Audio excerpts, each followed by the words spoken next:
Hello and good morning, everybody. Another week, another myNewsWrap news from the SAP and Microsoft ecosystem. So let's see what this week came up and what will come up in the next weeks. Let's start with the general area around SAP. With the topic of RISE with SAP, there have been quite some confusion around especially the partner offering. Not only what is contained within the partner offering, so what are really these partner services that are part of RISE with SAP, but also how is the contracting then done, because the promise of RISE with SAP was you have one contract and you're fine as a customer. Now there has been some clarification, I think, around the ASAC seminar or webinar that took place, I think, last week or the week before. And now it's clear that the RISE with SAP contract does not comprise the services of the software integrators or the consulting partners that you want to bring in order to get going. But this is a separate contract. So there are at least two contracts needed for RISE with SAP. So bit of a clarification there. Then let's switch to SAP Cloud Platform, or how it's now called, the Business Technology Platform. There is now an official document that describes the rebranding around the SAP Cloud Platform. So how things are called now and how they can be abbreviated with the official naming, and also clarifying that the SAP Business Technology Platform is not a one-by-one replacement of SAP Cloud Platform, but is an umbrella term that covers different areas. Nevertheless, this document also contains a lot of information of how was the service called previously, or how was the environment called previously, or how was the part of the SAP Cloud Platform, like the cockpit, called previously, what's the new name. And there are also some comments in there. What's unfortunately not in there is some link to more information, which would be really helpful.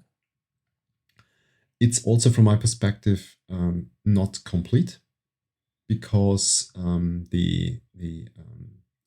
example, the enterprise messaging is not contained, which I think should be contained.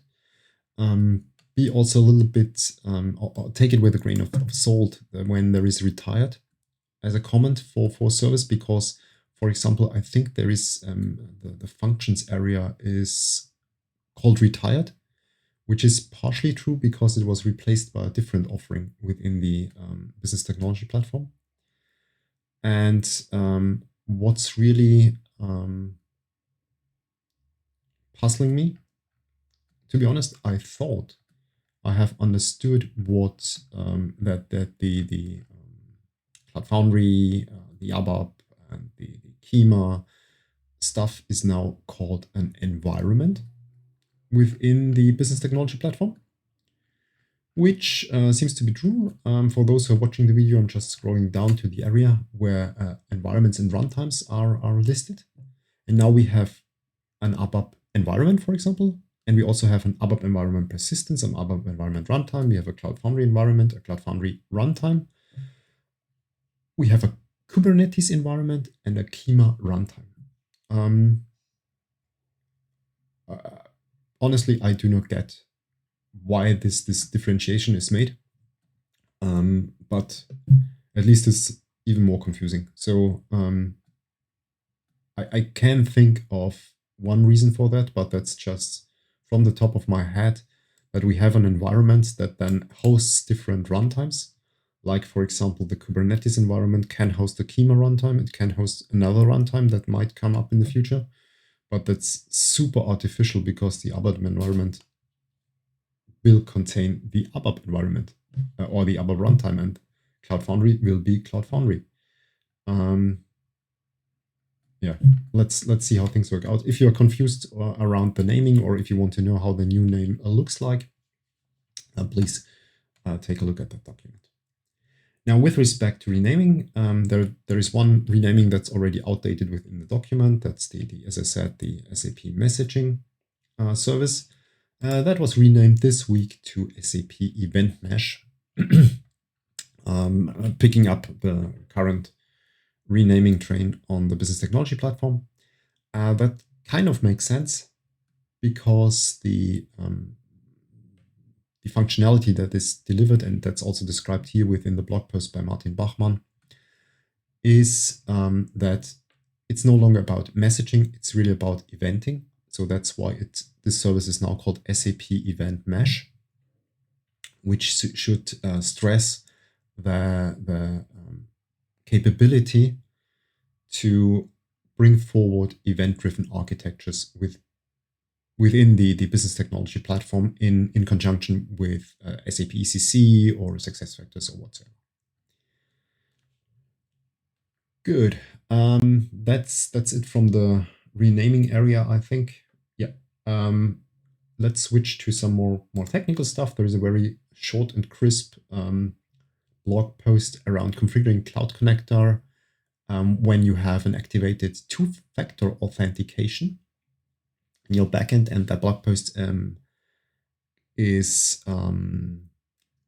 also has to be seen in a bigger context. There was another blog post on the same day about bringing in Alibaba Cloud into the mix, and this is one specific topic around it. But I think important to know if you have two-factor authentication enabled somewhere. Then there is another blog post around the business technology platform service, focusing on the interaction with this service on API level. And I think this blog post is quite extensive. So there is really a lot of information in there around authentication, around starting workflow instances, around listing tasks and so on.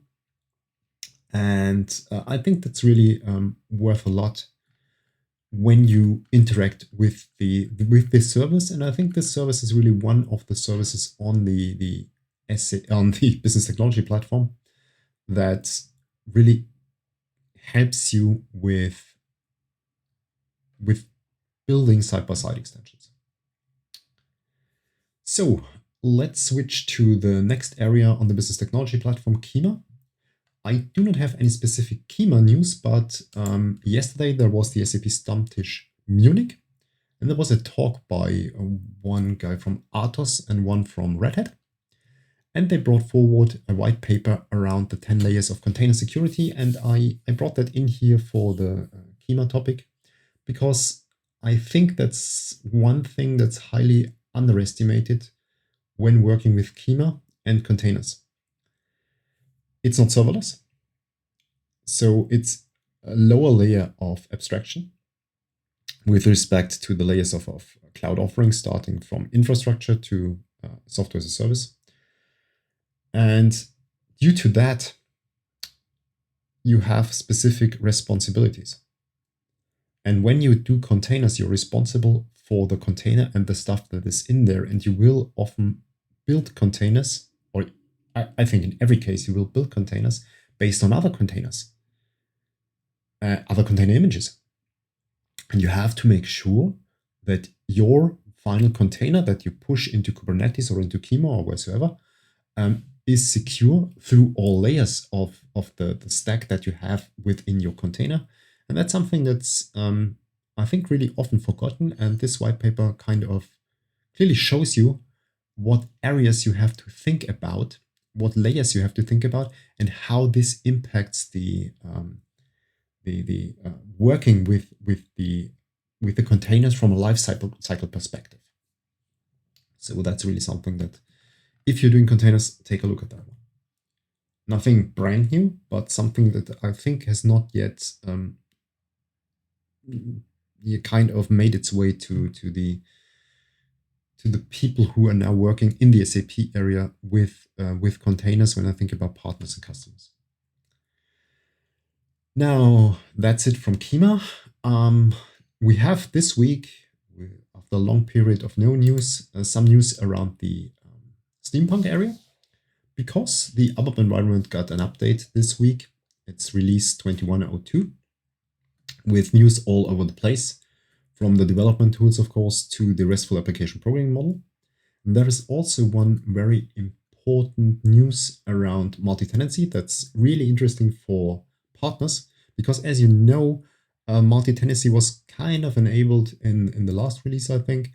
And now the features and functionalities have been extended, like creating and deleting tenants for test purposes in the landscape portal, in your management portal as a partner, and also some other stuff in there. So if you're a partner, if you are working with the ABAP environment on Business Technology Platform, I think this release is really interesting for you.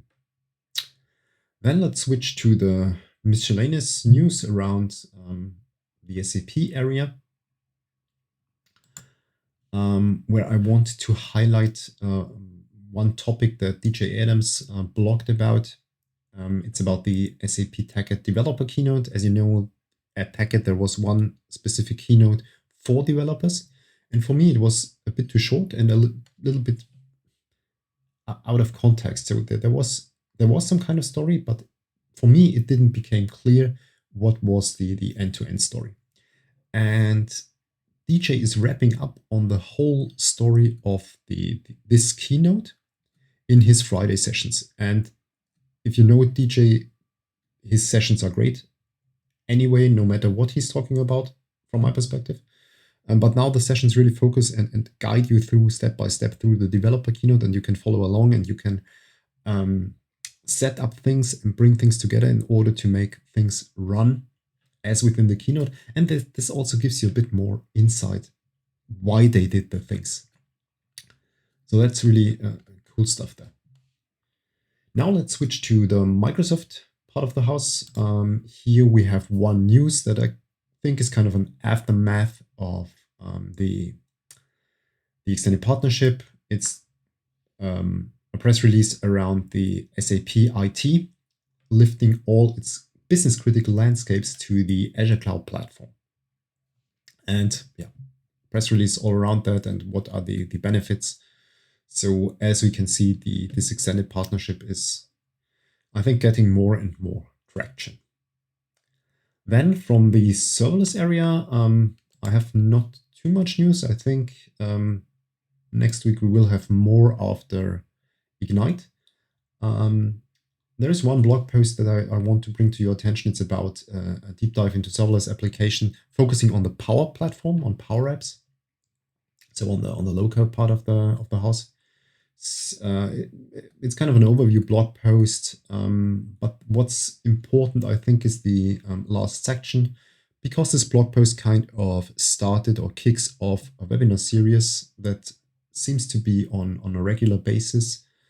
Started yesterday on February the 25th, and will continue in March with SAP on Azure Power Apps webinar. So as Power Apps, I think, is one very, very strong pillar with for building extensions with SAP. I think that's really interesting. Then I have one further news from Dapper. As I said last week, Dapper is now GA. It's production ready. Release 1.0 came out. And that was picked out by Azure Fun Bites, which is a weekly format all around technology, tools, and such things, where they present really all over the place things that are happening within the Azure ecosystem. And episode 29 is focusing on Dapper. Yeah, so that was it from pure Microsoft news. Next week, I think we will have a more extensive section about Microsoft after Ignite. So now let's switch to the area that's most of the fun, so bringing together SAP and Microsoft. And there is one blog post by Martin Rappler that I want to highlight. It's about principal propagation in a multi-cloud solution, bringing together teams, single sign-on, process integration, and core data services. Well, it's a part 3 of a blog series around the topic of principal propagation, and this time from the perspective of how to integrate Microsoft Teams. As you can see from the architectural diagram, it's not an easy undertaking to bring those worlds together. So yeah, as this is a topic that is really important from my perspective when you bring together SAP and Microsoft to integrate teams, and that's also something that SAP is heavily pushing. This blog post, I think, is quite well. It's worth a lot because it's really a step-by-step description on what to do in order to make this scenario reality. Then we have another blog post that shows how the two worlds have to play together. Because as you might know, the blockchain service on the business technology platform was retired. And now you have to find other ways in order to bring in blockchain services if you want to work with them. And this blog post now describes how to deploy the Hyperledger Fabric template on the Azure Kubernetes service, kind of as far as I understand, a kick-off of more blog posts around how to bring blockchain services into the business technology platform, now starting with the prerequisite to have a blockchain service somewhere. And yeah, two more news from the area of SAP Microsoft bringing worlds together. We have another very nice blog post about collaboration in the business context with the SAP Workflow service that I mentioned before and Microsoft Teams. So how can those two things play together? Again, a blog post on how to integrate them and what you have to do in order to make things work. The backend that's taken into account is the SAP Business by Design backend. As you know, there is quite deep integration of Business by Design into Teams in a beta. As a beta, it's not GA ready already. So that's really a nice blog post. And I think sparks the ideas of what's possible when you bring those two worlds together. And last but not least, of course, Holger Bruchelt and colleagues, as every week, have their SAP on Azure video podcast. And last week, they talked about the Microsoft Power Platform and how you can bring this Power Platform together with SAP, Power Apps, Power BI, and so on. Very interesting and shows another important pillar of possibility what you have when you use the Microsoft ecosystem in conjunction with SAP, especially what I like from a serverless perspective. I hope that at some point in time, Holger is also diving into the real serverless world of Azure Functions. Now, having said that, let's switch to the educational section. So what's coming up in that area? Of course, I want to remind you that next week there is the Microsoft Ignite taking place. It's free, it's remote, so nearly no excuse not to take place. And registration is open, I think, since quite some time. And now there is also the session catalog available, the different zones, the connection zone, the learning zone, where how Ignite is structured in March, in the 3 days in March. So yeah, take a look. I think there are a lot of interesting talks in there. Then there is another course offered by OpenSAP about DevOps with SAP that also seems quite promising. It's taking place in April till June. And if you take a look at the speakers and those who prepared it, it's kind of the who is who of SAP working with DevOps or in the area of DevOps. So I think that will be a quite cool thing on OpenSAP. And then there is another format that I want to highlight in the context of education, and that's SAP Tech Bytes. And that's a playlist that's available on the SAP Developer YouTube channel. And within this Tech Bytes, there are very different things that are taken into account, like creating SAP HANA database projects, like creating calculation views, like multi-module SAP Fiori projects that are well presented in a more or less short and concise way in order to enable developers. So it's kind of this bytes format that I mentioned before that for example, also Azure has in place in order to highlight specific topics and present them to the audience. So I think that's quite promising, quite nice, and not too long, so easy to digest. Now, last thing around developer productivity. One kind of funny thing, Visual Studio Code is now also presenting on TikTok. So it's having some short explanation videos on TikTok. It started this week. I think I like that format. So Scott Hanselman is also on TikTok and answering questions or giving some very short, concise insights on TikTok. So really funny and I think quite helpful, and a little bit of distraction and a different format how to bring information forward. Yeah, so with that, I'm through the news of this week. Hope I had some news in my pocket for you where you want to dive deeper. Next week, we will, of course, have another episode. And next week, I think we will definitely focus, hopefully, a bit more on Ignite, either next week or the week after that one. I have to check how I can gather the news. With that, I wish you a nice Friday, a nice weekend, and see you next week. Bye.